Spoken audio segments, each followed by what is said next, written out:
government intervention, whether in the name of happiness or anything else, is that it undermines that feeling of self-esteem. Okay, well, the role of government is clearly going to be an interesting point of debate between you two.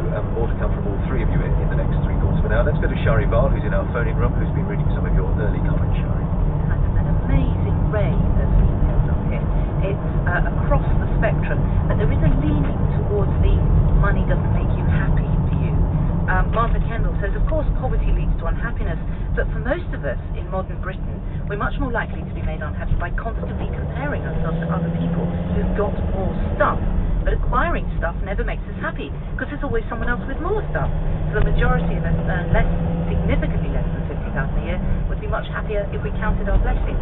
Really interesting email from Chris Whitehouse, who says, in Bhutan, they've coined the term gross national happiness, that's GNH.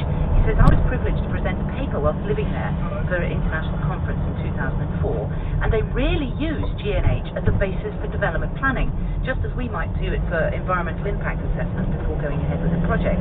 They do GNH impact assessment, and it fits in with the political plan at the moment.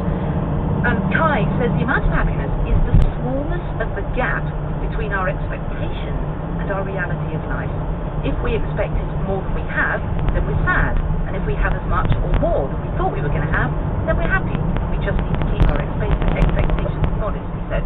And one final one from Andrew Elliott, it's lovely. He says, I've seen happiness defined as making daisy chains from those flowers within reach. I'll leave that with you.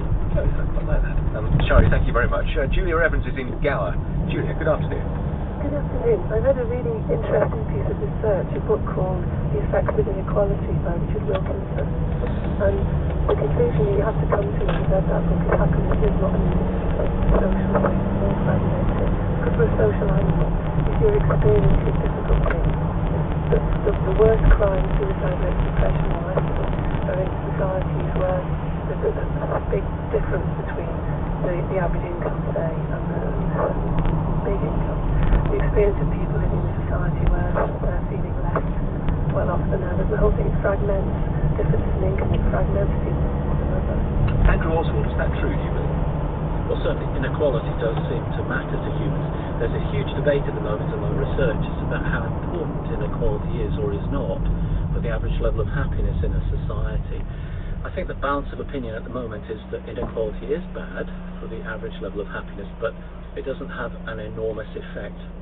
The research debate is still going on.